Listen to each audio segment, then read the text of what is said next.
I'm just gonna say this right now. The mainstream media is completely lying to you guys. Trump is not down in Wisconsin by 6. He's not down in Michigan by 11. He's not down in Pennsylvania by 4. He's just not. This is an interesting race because we've had some of the most eventful things happen this cycle, including, a candidate complete switcheroo out of nowhere. We had an assassination attempt on Donald Trump himself.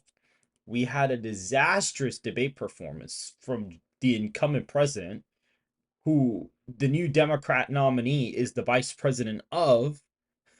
So we've had a pretty interesting cycle when it comes to all this, events, and it was shaping up to be a big landslide victory for Donald Trump against Joe Biden. And a lot of people don't want to believe me, but it's true. We were headed for a massive electoral college victory of Donald Trump against Joe Biden. Donald Trump more than likely would have won all the swing states very easily, more than anybody would have expected. He probably could have even won Georgia by close to 15 points, possibly.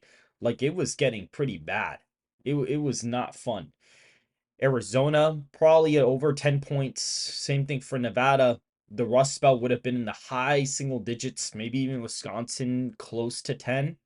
New York would have been within 5. New Jersey would have been within 2 points, pretty much.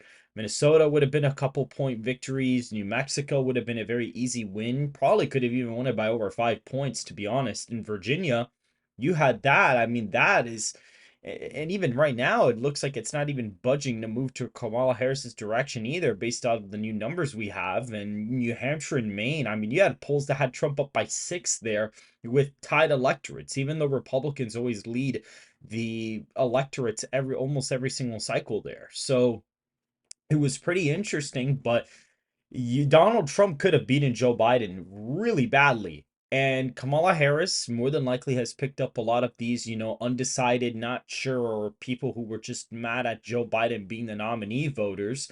However, she, guys, I'm just saying it right now, she does not have the political experience that even Donald Trump has. Like, it's just the truth. I mean, all of the last presidential candidates from the past, 100 plus years or so have had some sort of management experience. I mean, Donald Trump was not a politician before 2020 or 2016, but he had his own real estate empire, and all these other politicians who've ran for, president have had experience with foreign policy to a certain extent, have had experience in the Senate, governorship, Congress, a lot of these places. Kamala Harris does have attorney general experience, but that's about it. She's never even, I mean, and she was a senator, but she was a senator, I mean, very briefly, and she's been in the career for, since the early 2000s, and she barely won her race in California. I mean, it was just insane. I mean, it was not looking good for her. I mean, the only reason why she even won that race in 2010 was because third-party voters broke in her direction, or not necessarily in her direction, but they broke off of the Republican candidate because I guess that nominee was just really unpopular. So the Constitutionalist Party and Libertarian Party combined for like 10% of the vote. So if it wasn't for that, the Republican would have beaten Harris for the Attorney General spot in California by almost 10 points, which is a really astonishing defeat. Even in California, that's like really unfathomable numbers. And she's never won the Hispanic vote in any of her elections, despite running against a Democrat for Senate. She lost the Hispanic vote to another Democrat while winning the state by like 21, 22 points. So that's also a really big warning sign too for Kamala Harris. I mean, I don't understand. And in terms of her, she doesn't have a lot of foreign policy experience except right now. And she has been regarded as a very not respectable figure on the national stage.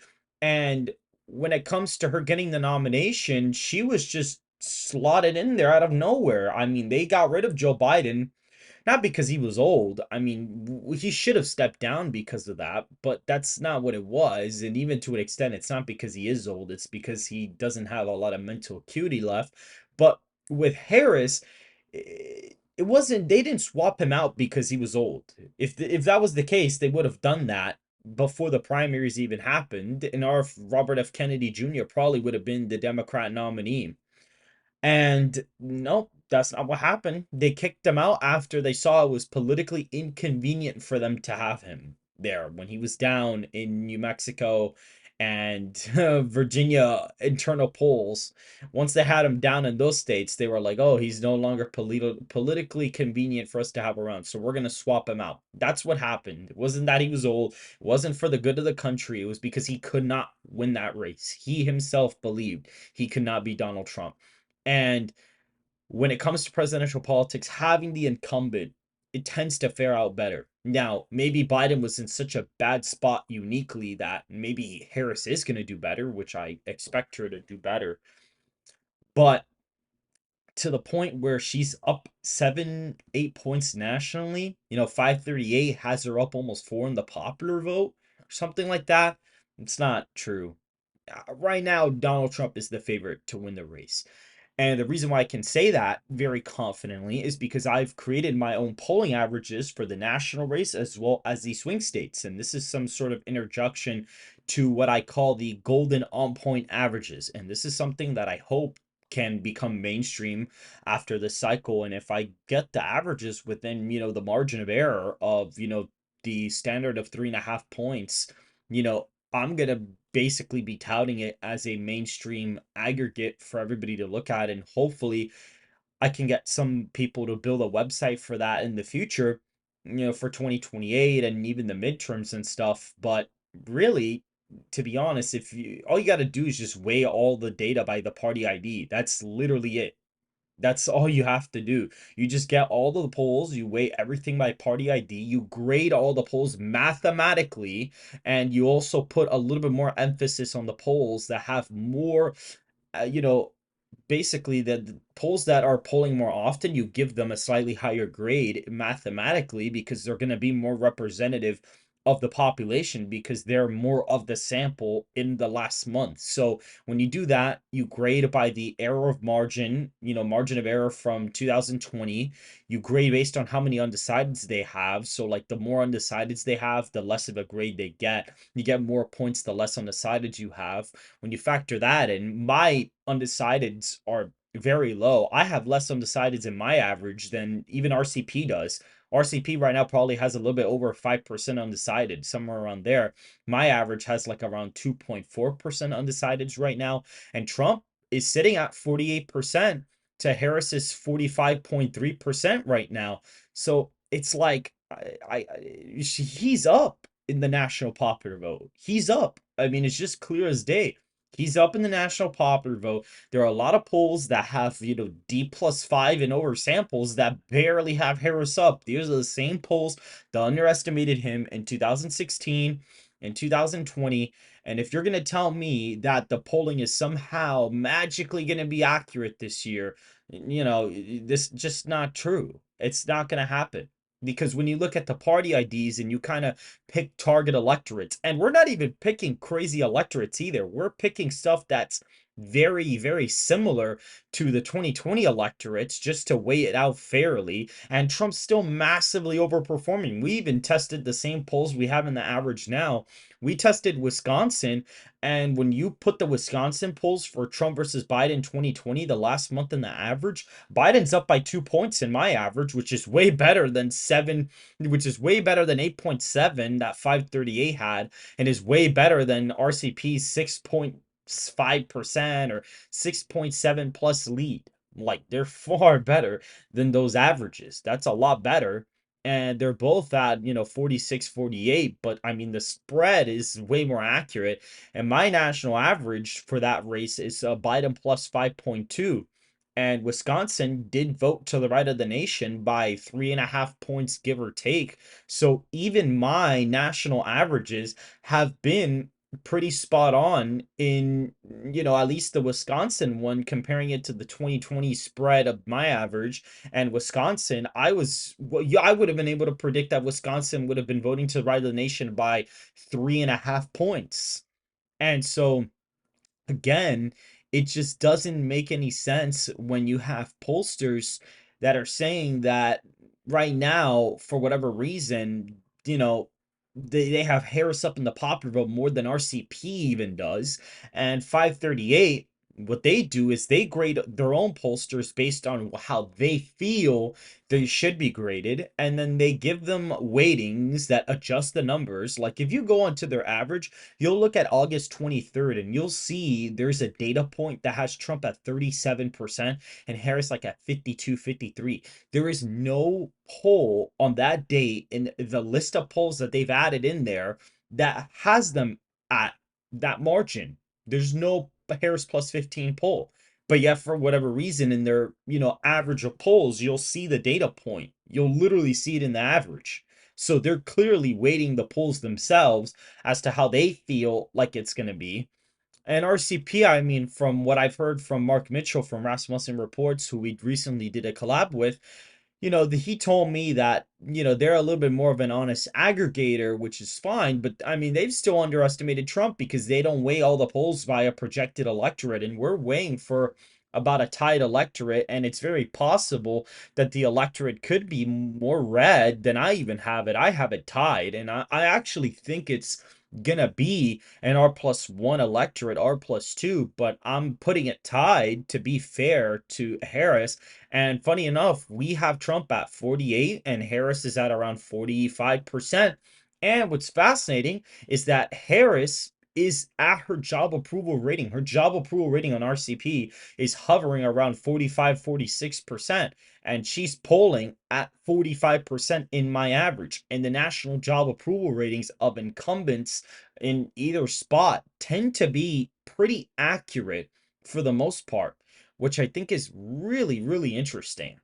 And so, to all these people that said, oh, Harris is going to win the Rust Belt, she's running away with this race. It's not true. Is Donald Trump running away with this race? You could say to an extent right now, based on my national averages and my state averages, sort of, but not necessarily. I mean, this month's going to be really defining. We have the debates coming up. We have the Harris Walz interview coming up. So it's going to be a defining month for sure. But for people to say that, oh, it's a wrap, Harris has got this in the bag or Trump's got it in the bag, I mean, I don't really think that's true. If we still would have had Joe Biden as the nominee, it would be a little bit of a different story. If Joe Biden was the nominee, I would be saying that Trump is the favorite to win like 100%. Like Joe Biden, even if I were to construct an election model, probably wouldn't even have a chance at winning the election. And the Kennedy thing would have really hurt Biden even more. Like that would have been killer. Like honestly, if Trump had gotten the RFK endorsement while Biden was the nominee, you very well could have had Trump winning the national popular vote by over 10 points easily. He easily could have won the national popular vote by over 10 points, and he potentially could have won New York and New Jersey. Like, he actually probably would have had a 45-40% chance of flipping those states. And Harris is not doing too much better. I mean, yeah, she's above 10 percentage points in the margin in, for example, New York. She's probably going to win it by 13 to 15, but not by 2020 margins. There are a lot of young millennial Gen Z voters that are in the food service industry or even that are entrepreneurial or even just regular working class that are tired of this administration and want to start in this economy, and people can't find that. And you're going to see a lot of dissatisfied voters with the Biden Harris administration. You're going to see a lot of people that are first time voters that are going to vote for Trump as well. Like, that's going to be a really big theme. And usually people who only vote in presidential elections, like in our data from SoCal Strategies, every single time we poll voters, Trump is winning with the voters that only vote in presidential elections by quite a bit. So to all these people that are using the midterms to compare for 2024, looking at the trends from the midterms, it's just really dumb. That is really dumb because you're going to have 11% of the electorate who only votes in presidential elections. That's going to break for Trump by 8 points. So your math is going to be wrong if you're comparing with the midterms. And right now, in my averages, which weigh for party ID, you have Trump up in Wisconsin by 5, which, funny enough, in 2020 and 2016, the polls were off by 6 to 7 points. And right now, Harris in the Wisconsin average in RCP is ahead by 1.5. And I have her up, or I have her down. I have Trump up in Wisconsin by, I think it's 5.2%. So you're seeing a very similar margin of error. I mean, you see something pretty similar to the previous errors that have occurred twice, by the way. Pennsylvania, the same thing. Right now, Trump, I think, is up by 0.2% in the RCP average, and I have him up in mine by 2.7. The RCP average was sort of spot on in 2020, but in 2016, it was off by about 2 points. So that's that as well. Michigan, you're going to see something similar. I think Michigan's average right now is Harris leading by maybe 2 or something like that, and I have him up by 1.4%. So somewhat of a similar error. Georgia, Arizona, their aggregates were not that far off in 2020, but I can tell you right now that their aggregates, or at least their party IDs, are far worse this year. I mean, unless the electorates in Georgia and Arizona get like 5 points closer, I mean, there's no way that those samples that they have are even going to be relatively accurate. They have party IDs that are tied. Literally, they're tied. They're tied while Georgia was like an R+5 state in 2020 and Arizona was an R+9 state in turnout. So when you wait for party ID, Trump is doing far better. He's up by 5.2 in Arizona. He's up by 5.5 in Georgia. He's up by a little bit more than that in North Carolina. And he's up in Nevada by 6.1. So again, he's winning all the Sun Belt states very easily, and he's up in Wisconsin in my average by over 5 points. So I'm telling you right now, I'm feeling very confident about his chances. Now, doesn't mean don't go vote, doesn't mean sit at home. Obviously, go vote, of course, but I'm telling you right now, for those of you who are saying that Harris is winning Wisconsin or any of the Sun Belt states, I just don't think that's true. I really don't. I think Trump's floor right now is 278 electoral college votes. Michigan, Pennsylvania, New Mexico, Virginia, New Hampshire, and Maine are still up for grabs. And my moving average for New Hampshire, despite having very limited polling, only 3 polls or 4 polls, Trump is up in the average. He's up by 2 points right now. And the main one, Harris is up by a little bit less than 2.5. So it's like, I mean, I don't know.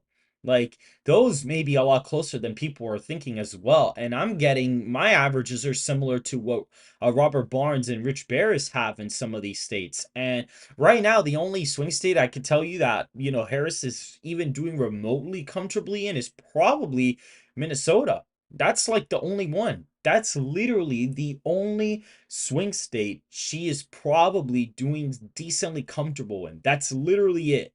It's just Minnesota. She's up in my average by, I think it's 4.6 percentage points. And even then, she's underperforming Joe Biden by 3. I just think she may improve in the Hennepin County areas, but do worse in rural Wisconsin. Like, that is possible. We'll see what happens on election day, but I mean, she is underperforming, but I do think that, right now, she's up in my average by a little bit over 4.5. That's her best state. New Mexico and Virginia, my averages are tied. And there's about 2 to 3 polls in each average because they haven't really been polling those states a lot. But when you wait for party ID, she's practically tied. She's up in New Mexico by 0.7. And in Virginia, he's down by like half a point. And he's polling higher in Virginia than what he got in 2020 right now in my average. And Harris is at 45.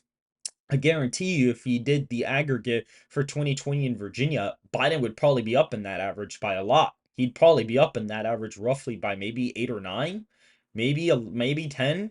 Like, who knows? But definitely my averages are going to be more accurate than what most people are putting out there, which hopefully they are, and they can be more mainstream coming forward. But we'll see how this unfolds. But I kind of want to make this video because I want people to know, like, Harris is not the favorite, and Trump is really the one that's in the lead, and this is his race to lose. And that debate, I mean, Alan Lichtman claims that debates don't matter, but when you have a candidate that literally had to drop out because he had such a bad debate, debates matter. I mean, it's just that the circumstances were so out of hand that they had to remove him. So, to an extent, yes, the debates do kind of actually matter. And Harris, if she has a horrible performance, I mean, Trump's gonna is gonna run away with this thing. Like Harris wanted debate notes and wanted to be sitting down after agreeing to not do that. I mean, fortunately, they didn't do that. Trump kept the same rules as last time. And she wanted to also get rid of the muted mics, which is really weird because with Joe Biden, they wanted the muted mics. But apparently with Harris, they didn't want them because she wanted to get in the whole, oh, I'm speaking, Donald. She wanted to get that moment in. And unfortunately for her, she's not going to be able to get that in now with the muted mic. So that'll be fairly interesting. And supposedly her best friend is moderating the debate. And there are reports coming out that she got the questions to the CNN sit down interview. That's going to be pre recorded, by the way, not live. It's a pre recorded interview. She's got the questions ahead of time. And it's like, yeah, her best friend is moderating the CBS News debate. Like, who's to say she's not going to get the questions ahead of time? It's very unlikely that she doesn't. So, I mean, Trump and Vance, they got a debate prep. They got a debate prep very hard. And I know that Trump has been doing a lot of work with Tulsi Gabbard and stuff. So that's good too. Vance and Walz, oh, I can't wait for that one. That's gonna, it's so funny because a lot of people in the GOP don't like to admit this, but a lot of people are fake. Like Vance, like everybody's hating on Vance right now. They're like, a lot of people have PTSD from Mike Pence and stuff like that. But I guarantee you, after the debate with Walz, literally every Republican's gonna love Vance. Like it's gonna be every Republican after the VP debate's gonna love Vance. Like it's just the truth. It's just how these things work. So if you guys did enjoy this analysis, it's kind of more, face cam, sit down commentary. Make sure to hit the like button, subscribe for more content just like this, and I will see you guys in the next video.